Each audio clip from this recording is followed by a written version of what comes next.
Bonjour et bienvenue sur votre chaîne Codée 2.0. Aujourd'hui, nous allons voir la portée des variables. Allons-y. La portée des variables correspond à l'endroit où la variable va être utilisée dans le script. Il existe trois espaces de portée en PHP, l'espace local, l'espace global et l'espace statique. Donc, voilà les définitions des portées locales, globales, statiques qui concernent les variables. Donc, la variable locale, comme nous allons voir, c'est une variable qui est utilisée uniquement à l'intérieur d'une fonction. Si on l'appelle à l'extérieur de notre fonction, elle ne sera pas connue et ça va générer une erreur. D'accord? Donc, une fois que notre fonction elle est bel et bien exécutée, la valeur de la variable locale, son emplacement et sa place dans l'espace mémoire seront tous détruits. D'accord? Donc, la variable globale nécessite d'être déclarée par le mot réservé global si on aimerait l'appeler à l'intérieur de notre fonction. D'accord? Nous allons voir ça dans un exemple. Et les modifications qui seront apportées sur la variable globale à l'intérieur de la fonction, on pourra même les récupérer lorsqu'on est à l'extérieur de la fonction, c'est-à-dire dans l'espace global. Et là, sa durée de vie, c'est la durée de vie de tout le temps de l'exécution du script et non pas seule de la fonction. D'accord? Et la variable statique, c'est on pourra dire, elle est en sorte une combinaison des deux portées locale et globale. Elle a une similitude avec locale, c'est qu'elle n'existe qu'à l'intérieur de la fonction. Elle est précédée par le mot réservé statique et on pourra l'utiliser juste à l'intérieur de la fonction. Si on l'appelle à l'extérieur de la fonction, elle ne sera pas connue et ça va générer aussi, comme la portée locale, ça va générer une erreur. D'accord? Et elle a la durée de vie comme celle de la variable globale, c'est-à-dire que si je l'appelle, d'accord, à chaque fois que j'exécute ma fonction, elle va se rappeler de la dernière valeur qu'elle avait stockée. D'accord? C'est-à-dire la variable globale et la variable statique, elles ont en similitude que leur durée de vie, c'est le temps de l'exécution de tout le script. D'accord? Et voilà, donc nous allons passer pour voir ça par des exemples et j'espère que vous allez comprendre bien ces trois notions. Allons-y.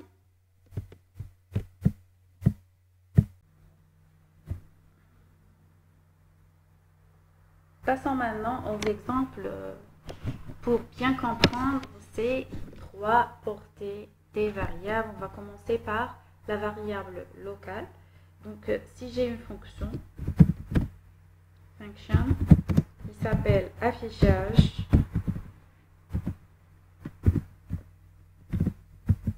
si j'ai par exemple une variable qui s'appelle nombre 1 et qui contient la valeur 10, d'accord? Et si cette fonction permet de retourner ce nombre, d'accord? Si je viens ici pour tester ma fonction, je fais un écho affichage, d'accord?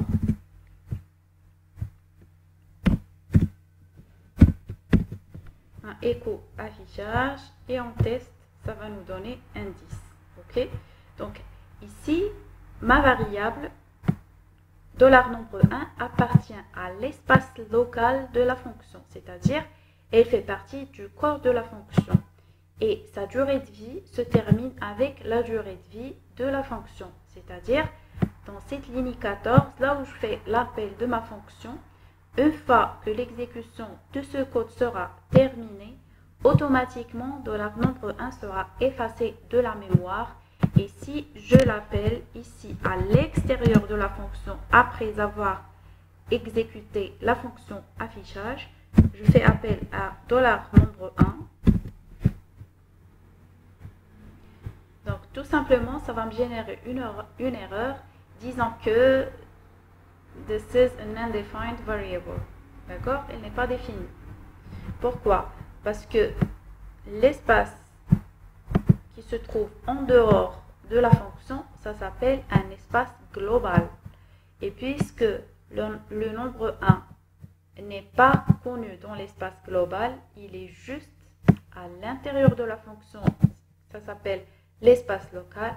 Cette variable, elle n'est pas connue. D'accord? Je pourrais même, d'accord, l'appeler là-haut à l'extérieur de la fonction et ça va me générer toujours une erreur. Pourquoi? Parce qu'elle n'est pas définie à l'extérieur de la fonction. Donc, on pourra faire ici I am a local variable. D'accord? Et on va la concaténer. Comme ça, c'est une variable locale. Ok? I'm a local variable et on doit enlever cet affichage. Pourquoi? Parce qu'il n'est pas défini dans l'espace global. Maintenant, on passe pour expliquer la portée globale. Si j'ai un dollar nombre 2 qui est égal à 50 par exemple. Si j'aimerais l'utiliser ici, donc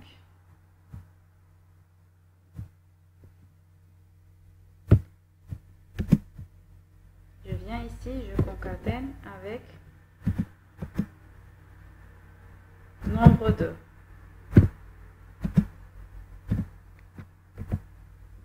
Point dollar nombre 2. Donc on va exécuter pour voir qu'est-ce qui va se passer et puis je vais vous expliquer par la suite. Alors ici, undefined variable à la ligne 10 qui s'appelle la variable nombre 2. Qu'est-ce qui s'est passé ici? Malgré que ma fonction se trouve dans l'espace global et que j'aimerais l'appeler ici dans l'espace global, local, d'accord, de la fonction, il n'est pas possible de l'appeler juste comme ça. Pour pouvoir l'appeler correctement, il faudrait faire appel à l'espace global avec le mot réservé global suivi du nom de la variable qui se trouve dans l'espace global et que j'aimerais l'utiliser. Donc si je viens ici, j'écris global dollar nombre 2, cette variable serait bien connue. Donc je viens, je teste. Voilà, nombre 2, c'est 50. Alors, si je viens ici, je fais un écho dollar nombre 2. Je vais faire ici un BR comme ça. Je n'aurai pas les affichages collés. Et puis voilà, donc ça a donné 50. Ça marche.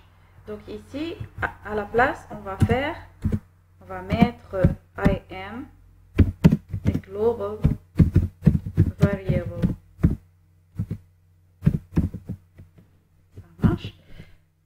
Voilà, s'il y a par exemple, si je fais appel à ma variable globale et que je fasse ici, par exemple, dollar nombre 2 plus égal à, par exemple, 20. OK? Donc, tout simplement, on fait appel à notre variable globale qui est égale à 50 ici. Et puis, on a ajouté ici 20, ça va donner 70. Et ça va être récupéré ici et ici, 70. D'accord? On teste pour voir. Voilà, I'm a local variable and I'm a global variable. Et ça a donné le changement. D'accord? Viens ici. Voilà. Donc, si par contre, je prends cette ligne-là et que je la mets ici,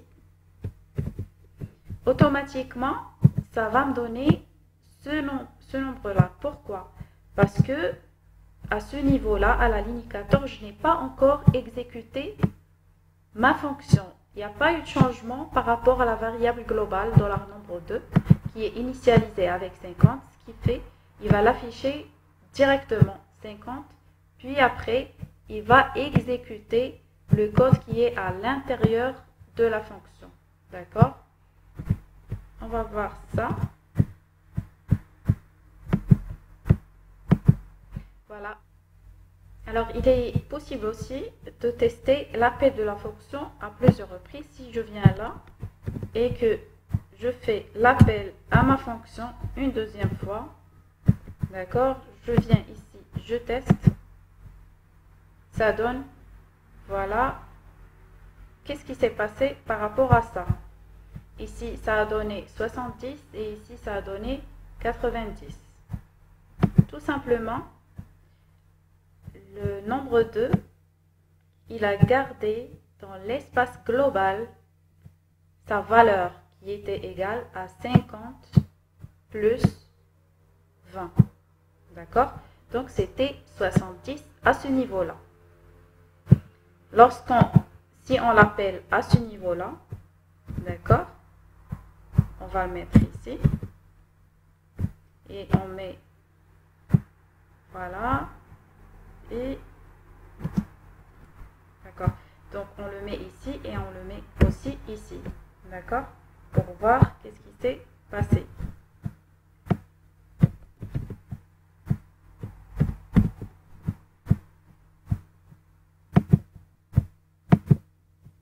Voilà, donc au premier niveau, avant d'exécuter la fonction, ma variable nombre 2 a été initialisée par 50, ce que vous voyez ici. Après avoir exécuté la fonction, il y a eu la somme de 50 avec 20 et ça a donné 70 qui est affiché là, dans l'espace global, je répète, à l'extérieur de la fonction. Donc, et une fois qu'on a fait un deuxième appel à notre fonction, d'accord, donc comme vous voyez ici, la valeur de la variable locale, elle est toujours la même, d'accord, il n'y a pas eu de changement. Et par contre, la variable globale, elle avait stocké, d'après le premier appel de la fonction, elle avait stocké la valeur 70, puis avec un deuxième, elle a fait 70 plus 20 et ça a donné 90.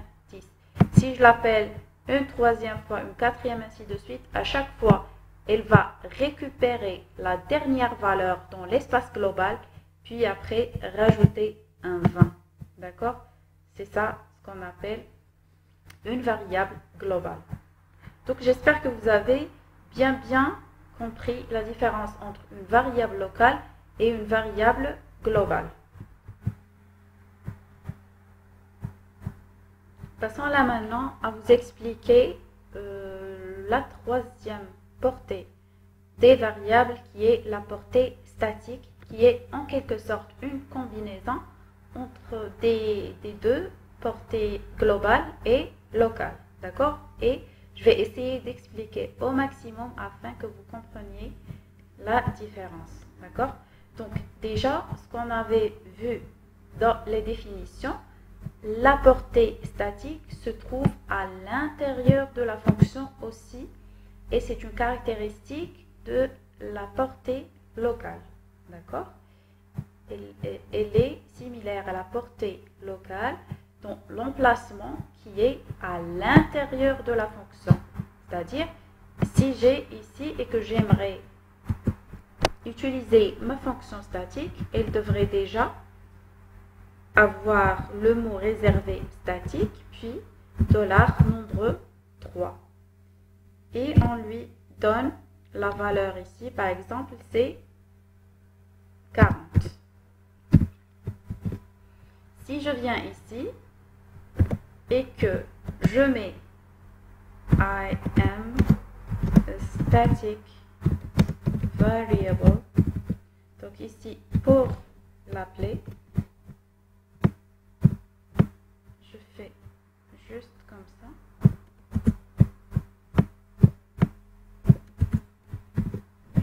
Donc si on teste là, ça va nous donner un static variable. Je ne l'ai pas bien mis. Dollar nombre, oui, j'ai oublié de mettre dollar nombre 3. Donc voilà, dollar nombre 3. Et je fais un petit espace ici pour qu'elle ne soit pas collée à la phrase. D'accord? On vient là et on teste. Donc vous voyez, 40, ça a été bien affiché. Donc si je viens ici et que j'aimerais faire l'affichage de ma variable statique, ça va générer une erreur. Pourquoi? Parce que en suivant la définition, la variable statique, elle n'est pas connue à l'extérieur de la fonction. Ok? Donc ça, elle a quelque chose de similaire avec la portée locale. Voyons maintenant, on a dit que la durée de vie de la variable statique, elle a la même durée de vie qu'une variable locale, globale. D'accord? La variable statique a la même durée de vie qu'une variable globale, je répète. D'accord? C'est-à-dire que si par exemple je fais ici une incrémentation par rapport à la variable 3, et je fais par exemple plus 40. D'accord? Ici, donc si je fais un deuxième affichage de ma fonction ici, on va voir ce qui va se passer. Donc si je viens là, vous voyez I am static variable, ça a donné 80 et ça a donné ici 120.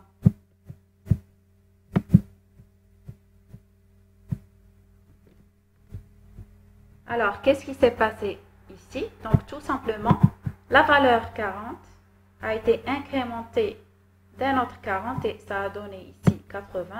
Et lorsque j'ai refait l'appel de ma fonction, il s'est rappelé de la dernière valeur qui a été stockée dans le nombre 3 et puis il a fait une incrémentation de 40. C'est une caractéristique qu'on avait vue pour la portée globale. Donc vous voyez ici la différence entre les trois. La variable locale, elle a un espace, elle est dans l'espace local, c'est-à-dire à l'intérieur de la fonction. Et si je l'appelle à l'extérieur, ça va me générer une erreur parce qu'elle n'est pas connue dans l'espace global. D'accord? Et elle ne conserve pas sa valeur. La variable, la portée globale, ou bien la variable globale, elle est connue dans l'espace global à l'extérieur de la fonction. D'accord? Et si on aimerait l'utiliser à l'intérieur de la fonction, on doit écrire le mot qui est réservé global, puis l'appeler et l'utiliser. Et à chaque fois que je fais l'appel de ma fonction, elle conserve la dernière valeur qui a été stockée par la fonction et elle l'utilise par la suite. D'accord? Dans l'espace global.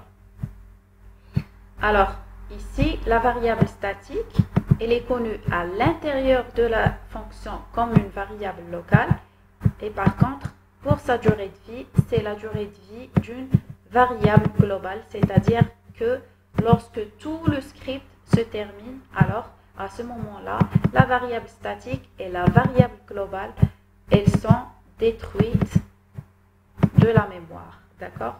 Sinon, la variable locale, une fois que j'exécute la fonction et que je termine son exécution, automatiquement, avant de finir tout le script, la variable locale, elle est détruite de la mémoire à la fin de l'exécution de la fonction. D'accord? Sinon, les deux, global et statique, c'est à la fin de tout le script. D'accord? Elles sont détruites. Donc, j'espère que vous avez compris ces trois portées des variables parce qu'elles sont nécessaires pour le développement en PHP. Et si vous avez besoin de quoi que ce soit, de plus d'explications, je suis disponible. Donc, vous pouvez me laisser des commentaires. Et voilà, donc ma vidéo touche à sa fin. Je vous souhaite un très très bon courage et je vous donne rendez-vous pour une prochaine vidéo. À bientôt!